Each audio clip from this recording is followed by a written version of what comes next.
Hello दोस्तों, welcome to Constance mind.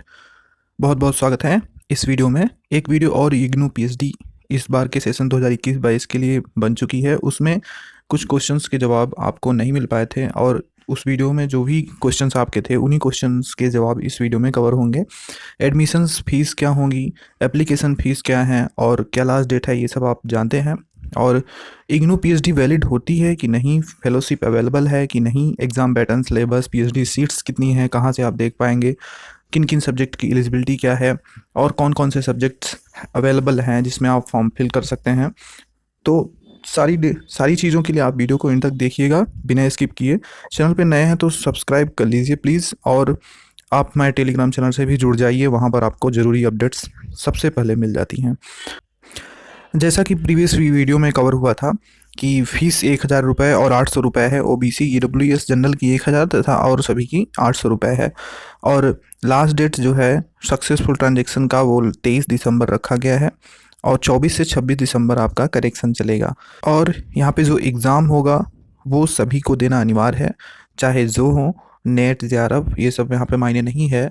आपको exam देना पड़ेगा, किसी को एग्जाम्शन नहीं है, सभी को एग्ज़ाम देना पड़ेगा। और एग्ज़ाम में 50% लाने पे ही आप क्वालिफाई माने जाएंगे।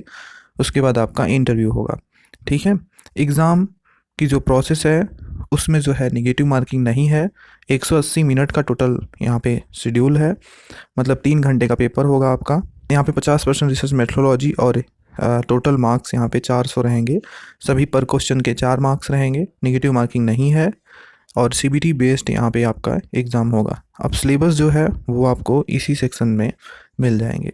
एलिजिबिलिटी क्राइटेरिया की अगर बात करें तो 55% मार्क्स आपका मास्टर डिग्री होना चाहिए उस सब्जेक्ट में जिस सब्जेक्ट से आप पीएचडी के फॉर्म में आवेदन करेंगे।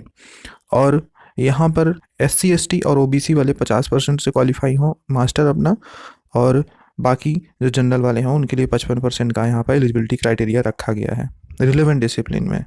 अब यहाँ पे जैसे आप जनरल इंस्ट्रक्शन तो आप पढ़ते नहीं, आपके क्वेश्चंस थे तो उन क्वेश्चन के जवाब यहीं पे आपको मिल जाएंगे।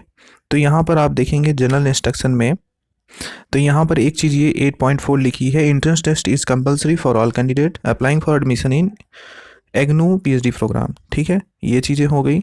उसके बाद आप देखेंगे तो यहाँ पर लिखा गया है there will be no negative marking. और यहाँ पर इग्नू पीएचडी प्रोग्राम लोग कह रहे थे कि पार्ट टाइम होता है सर कि फुल टाइम, तो आप देख लीजिए ये पार्ट टाइम और फुल टाइम दोनों में होता है। और जो एक चीज़ें और थी, मैंने आपसे शुरू में कहा कि वैलिड है कि नहीं, तो आपको बता दें इग्नू जो है वो जो आपका यूजी पीजी का प्रोग्राम है वो मानते हैं कि डिस्टेंस मोड में कराता है, लेकिन पीएचडी के जो यहाँ पे प्रोग्राम है वो फुल टाइम और पार्ट टाइम दोनों होते हैं। और दोनों मोड में ही क्लासेस करना, जो भी क्लास है वो अटेंड करना बहुत ही ज़्यादा अनिवार्य होता है। तो जैसे पीएचडी यहाँ पे जो होती है वो रेगुलर मोड में ही होती है, तो इसका मतलब ये होता है कि ये भी मान्य होगी। ये यहाँ की जो पीएचडी डिग्री है वो सेंट्रल यूनिवर्सिटी है इग्नू, कोई प्राइवेट यूनिवर्सिटी तो है नहीं, ये सेंट्रल यूनिवर्सिटी है। यहाँ की पीएचडी की डिग्री ज़रूर से ज़रूर मान्य होती है, आप बिल्कुल बेफिक्र रहें। और हर जगह के लिए आप इस यहाँ से पीएचडी करने पर एलिजिबल रहेंगे।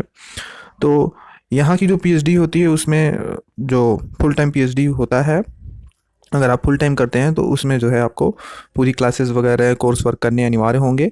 पार्ट टाइम में कोर्स वर्क से छूट मिलती है, बाकी क्लासेस करनी होती हैं, 1 मंथ की क्लास आपको अनिवार्य रूप से करनी होगी फुल टाइम में।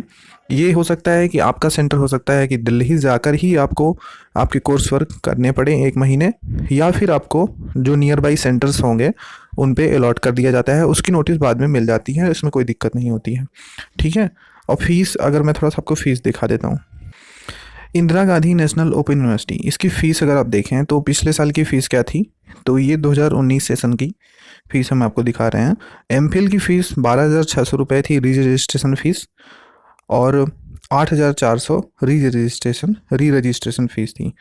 ये जो 12,600 है eight the time of admission आपको करना होगा, और फिर 8,400 आपको जून ऑफ एवरी ईयर, मतलब हर साल के जून महीने में प्ले करनी होंगी। पीएचडी विद कोर्स वर्क, मैंने आपको बताया ना, विदाउट कोर्स वर्क और विद कोर्स वर्क दोनों का अलग अलग चार्ज होता है। तो अगर आप विद कोर्स वर्क रहेंगे मतलब कि फुल टाइम, तो यहाँ पे 16,800 रुपये first year re registration fees रहेगी।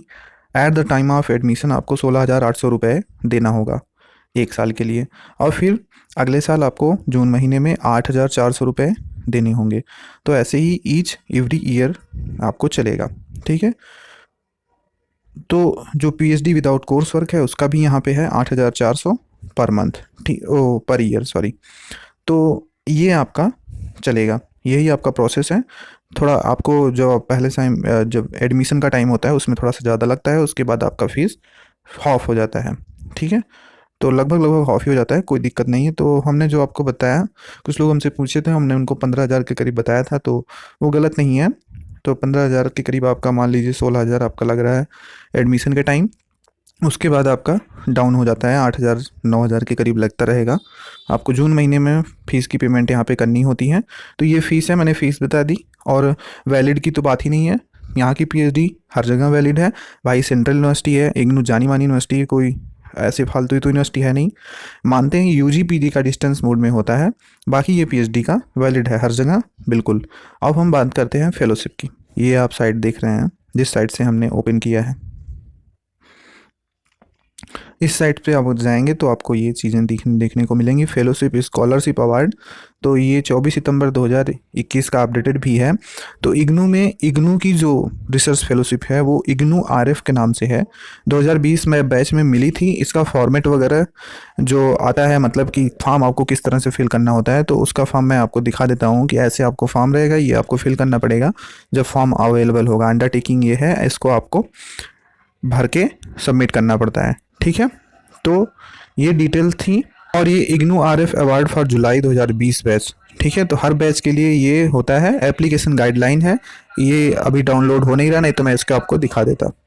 तो ये इग्नू आरएफ अवार्ड है और ये फेलोशिप है। इसके अलावा भी फेलोशिप होती हैं, जैसे ICSSR doctoral fellowship, ICHR JRF fellowship, UGC JRF net fellowship, non net fellowship, सब यहाँ पे चलती हैं। तो आपको कई प्रकार की अपॉर्चुनिटी मिलेंगी फेलोशिप की। यहाँ पे फेलोशिप जो होती हैं वो 8,000 तक मिलती हैं। साइंस में 8,000 और बाकी जो ह्यूमैनिटीज़ के सब्जेक्ट हैं उसमें लगभग 5 से 6,000 मिलती हैं पर मंथ, ठीक है। तो फेलोशिप अवेलेबिलिटी होती है यहाँ पे, चांसेस है, बिल्कुल ऐसा नहीं है कि यहाँ पे फेलोशिप नहीं मिलती। जो भी पूछ रहे थे, मैं आपको ये प्रूफ दिखा रहा हूँ, ऐसी कोई बात नहीं है, ये अपडेटेड है। और थोड़ा सा नोटिफिकेशन अभी डाउनलोड नहीं हो रहा, नहीं तो मैं ये एप्लीकेशन गाइडलाइन जो है आपको दिखा देता, वो मैं कुछ समय बाद आपको अवेलेबल करा दूँगा, ठीक है। अब मैं आगे की डिटेल्स, एग्ज़ाम सेंटर वगैरह आपको दिखा देता हूँ। आपको बता दें कि ये सब सिलेबस हैं और जिस भी सब्जेक्ट्स में आप अप्लाई करेंगे उस सब्जेक्ट के सिलेबस आपको ऐसे मिल जाएंगे। ये इसी ब्रोश्योर में ही आप इसको डाउनलोड कीजिएगा और यहाँ पे आपको सारी चीज़ें मिल जाएंगी, ठीक है। जैसे ये पीएचडी देखिए, पीएचडी नर्सिंग में अगर आप करना चाहते हैं तो ये पूरा आपका दिया है सिलेबस फॉर एंट्रेंस टेस्ट। ऐसे ही सारे जो सब्जेक्ट्स हैं उनके लिए दिया गया है कि रिसर्च मेथोडोलॉजी में क्या क्या पूछा जाएगा सिलेबस, और अदर भी बताया गया है कि क्या क्या सिलेबस पूछा जाएगा। जैसे वोकेशनल एजुकेशन में पार्ट ए रिसर्च मेथोडोलॉजी का सिलेबस ये दिया गया है, और बाकी ये रेफरेंस भी दिया गया है कि आप कहाँ से चीज़ें डाउनलोड कर सकते हैं। तो दोस्तों ये एलिजिबिलिटी क्राइटेरिया है, लास्ट में जो मैं आपको बताने जा रहा हूँ एलिजिबिलिटी क्राइटेरिया, ये आप ब्रोशर डाउनलोड करेंगे तो 110 पेज पे आपको ये मिलेगा। ये एलिजिबिलिटी क्राइटेरिया आप यहाँ से देख सकते हैं। जैसे सभी के लिए सोशल साइंस के सब्जेक्ट में यहाँ एंथ्रोपोलॉजी, पॉलिटिकल साइंस है, इसमें जनरल के लिए 7 और SC के लिए सारी सीटों की डिटेल्स यहाँ पे ये देख सकते हैं आप, दे रखी है। साथ में ये एलिजिबिलिटी दे रखा है और किन के अंडर में ये प्रोसेस, ये प्रोग्राम है, और उनका नाम भी दे रखा है, name of programme coordinator, contact आप कैसे कर सकते हैं, ईमेल आईडी भी दे रखी है, आप कांटेक्ट कर लीजिएगा, वैकेंसीज कितनी है और एलिजिबिलिटी, सारी चीज़ें में यहाँ पे लगभग टोटल 21 करीब 23 हैं, हाँ 23 कोर्स हैं जिसमें कि आप फॉर्म भर सकते हैं, और सभी की वैकेंसीज और उनके कोऑर्डिनेटर का नाम तथा एलिजिबिलिटी क्राइटेरिया आपको यहाँ पे मिल गया है। आप यहाँ से देख के आवेदन भी कर सकते हैं। अब मैं आपको एग्ज़ाम सेंटर्स दिखा देता हूँ कि कहाँ कहाँ किस स्टेट में सेंटर्स कैसे होंगे। तो आप ये जैसे ही नीचे आएंगे यहाँ पे list of examination cities for IGNOU PhD entrance examination 2021। तो आंध्र प्रदेश में विशाखापट्टनम है, अरुणाचल प्रदेश में नाहरलगुन है, और सिटी कोड भी दे रखा है। दिल्ली में न्यू दिल्ली रहेगा, गुजरात में अहमदाबाद, ऐसे ही उत्तर प्रदेश में लखनऊ है, वेस्ट बंगाल में कोलकाता। तो ये आपका डिटेल्स था, आपको सारी चीज़ें हमने बताने का प्रयास किया। अगर कुछ चीज़ें छूटी हों तो आप कमेंट सेक्शन में पूछिएगा, उसके जवाब मैं आपको दे दूँगा। ठीक है? तो फीस कितनी लगती है? एप्लीकेशन फ़ीस 1000 और एडमिशन फ़ीस 16,000 लगभग है, और विदाउट कोर्स वर्क आपका 8,000 लगभग है।